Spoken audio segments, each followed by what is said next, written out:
Salut tout le monde, c'est Mehdi et si vous me suivez depuis un moment, vous savez sans doute que j'ai sorti dernièrement mon programme d'autothérapie en ligne pour vous aider à gérer vos angoisses d'une manière générale et cela peu importe l'inquiétude que vous avez. Pour celles et ceux qui ne me connaissent pas encore, je me présente, je suis psychologue installé en libéral, je pratique la thérapie cognitive et comportementale et je suis également l'auteur du livre Devenez plus fort que vos peurs que vous pouvez vous procurer en cliquant sur le lien dans la description ou alors sur Amazon. Pour revenir sur mon programme de gestion de l'anxiété, j'ai mis plus d'1 an à le construire, à le perfectionner pour vous donner toutes les informations et toutes les techniques efficaces issues de la thérapie cognitive et comportementale pour vous aider à gérer vos inquiétudes, votre anxiété en totale autonomie sans avoir à faire une psychothérapie de plusieurs mois ou alors de plusieurs années comme cela se fait habituellement. Ce qu'il faut comprendre, c'est que les gens qui n'ont pas d'anxiété pathologique et donc qui ont une anxiété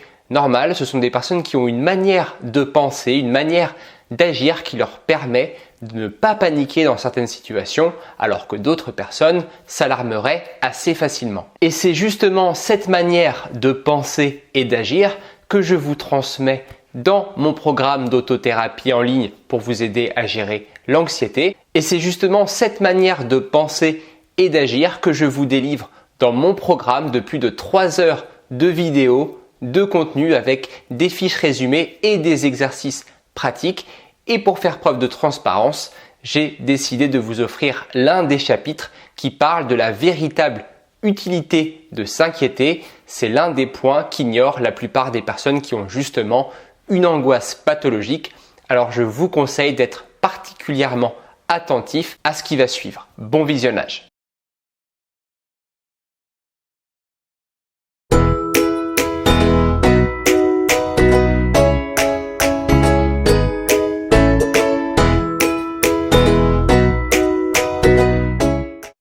L'un des plus gros problèmes que l'on retrouve dans le trouble anxieux d'une manière générale, c'est le fait qu'on se questionne rarement sur l'utilité de s'inquiéter. Quand vous êtes angoissé, vous le ressentez dans votre corps, vous ressentez des sensations, vous avez du souci qui accompagne toutes ces sensations et la plupart du temps, cela se déclenche dans des situations qui sont incertaines.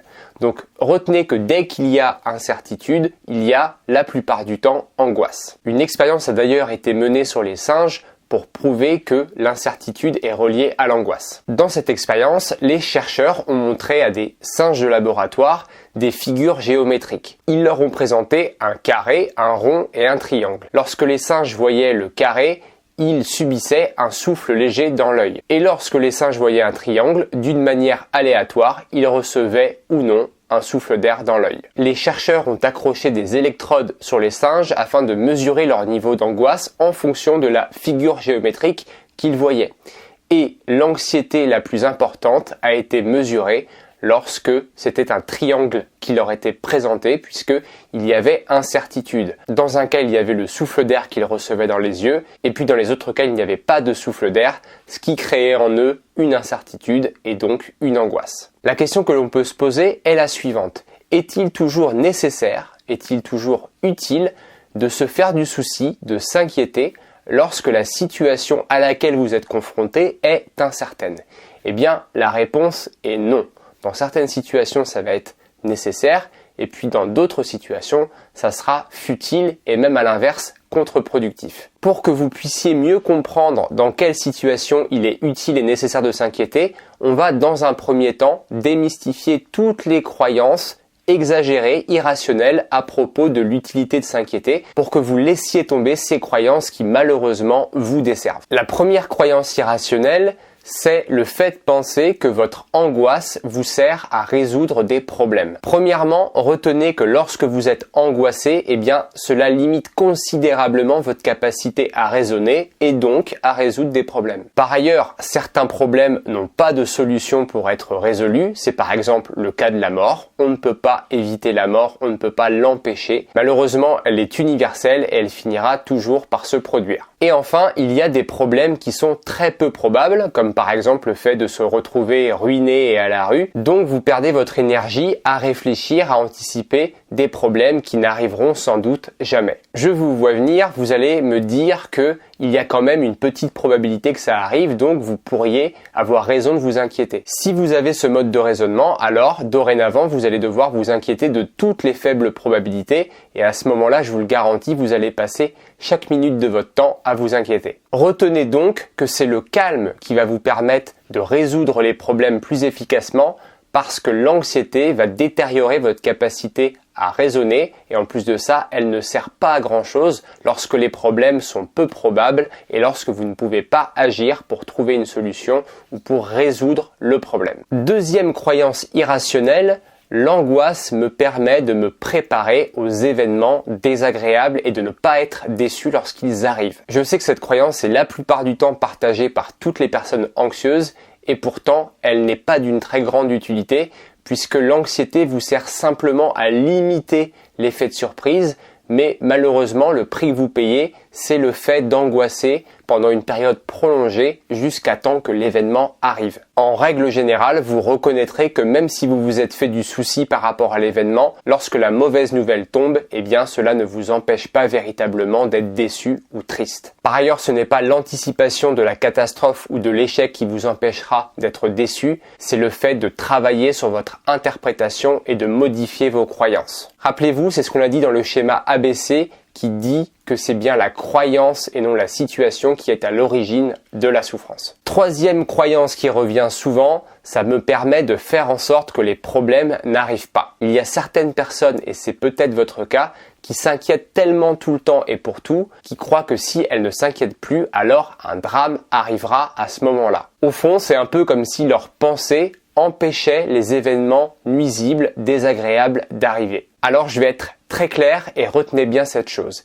Il n'y a aucun lien entre ce que vous pensez et la réalité. Vous pouvez faire une expérience pour tester cela. Vous pouvez par exemple prendre un verre le matin et penser dans votre tête qu'il va se casser dans la journée et vous répétez cette expérience sur toute une semaine et vous verrez bien si votre verre sera cassé à la fin de semaine et je suis prêt à vous parier que le verre ne sera pas cassé. Et si il était cassé, eh bien malheureusement ça serait par malchance et non pas parce que vous l'avez pensé. Mais allez-y, faites l'expérience pour vérifier. À ce propos, il y a une phrase que j'aime bien répéter à mes patients, ce n'est pas parce que j'imagine qu'il y a des extraterrestres qui vont débarquer dans mon jardin que ça va arriver. Alors c'est vrai, il y a une exception qui confirme la règle, c'est l'effet nocebo. Si je suis convaincu que quelque chose de grave peut m'arriver, alors c'est vrai que ça peut déclencher des symptômes. Alors c'est vrai que dans certains cas, ça peut déclencher les symptômes et le problème que j'imagine.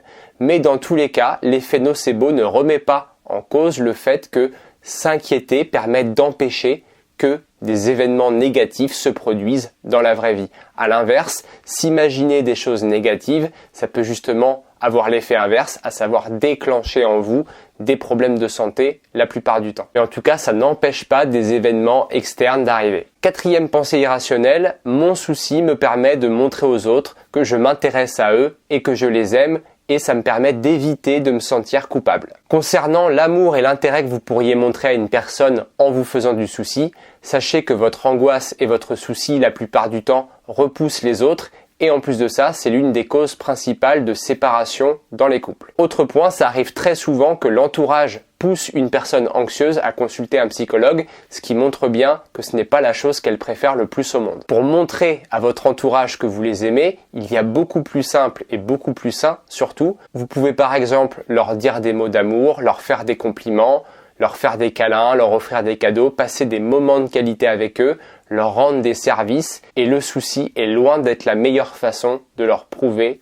votre amour. Concernant le fait que vous inquiétez vous empêche de vous sentir coupable, eh bien retenez que l'on n'est pas coupable lorsque l'on n'a pas commis une faute répréhensible et non lorsque l'on ne s'est pas fait de soucis. Cinquième croyance irrationnelle, mon angoisse est reliée à mon tempérament, je suis comme ça, c'est ma personnalité. Il est vrai que l'anxiété peut être reliée à un facteur génétique, mais ça concerne un faible pourcentage des cas. Par ailleurs, ça peut aussi être votre tempérament, mais n'oubliez pas que vos expériences peuvent façonner votre tempérament et modifier votre génétique. Il y a ce que l'on appelle la plasticité cérébrale, ce qui fait que vous pouvez modifier l'organisation des cellules de votre cerveau, autrement dit l'organisation de vos neurones, ce qui fait que vous pouvez tout à fait apprendre à moduler, à mieux gérer vos angoisses en ayant une pensée plus rationnelle et des comportements plus sains qui visent le lâcher-prise, autrement dit le renoncement à l'évitement et au surcontrôle des situations. Donc même si vous êtes anxieux ou anxieuse depuis tout petit ou toute petite, même si vous avez l'impression que c'est inscrit dans vos gènes, la modification de votre manière de penser et de vous adapter aux situations pourra vous aider à devenir moins anxieux. Donc ne vous collez pas cette étiquette qui vous limite. À l'inverse, dites plutôt que vous avez été anxieux jusqu'à présent, mais que vous pouvez travailler pour devenir plus calme et plus serein. Ce chapitre est donc terminé. Je vais donc finir par une citation de Karen Salmansohn. La peur est souvent pire que la réalité. N'oublie pas que la plupart de ce que tu crains n'arrive jamais. Je vous dis à très vite pour le prochain chapitre. Voilà, j'espère que cet aperçu vous aura plu. Si vous souhaitez accéder à l'intégralité de mon programme, vous pouvez cliquer sur le lien dans la description. Pour rappel, vous pouvez aussi vous procurer mon livre en cliquant également sur un autre lien dans la description. Si vous avez des questions, n'hésitez pas à me les poser en commentaire, j'y répondrai avec plaisir. Et surtout, si vous avez apprécié, dites-le moi aussi et je pourrais peut-être vous faire bénéficier d'un autre chapitre du programme gratuitement. En tout cas, d'ici là, je vous dis à très bientôt pour une prochaine vidéo. Salut!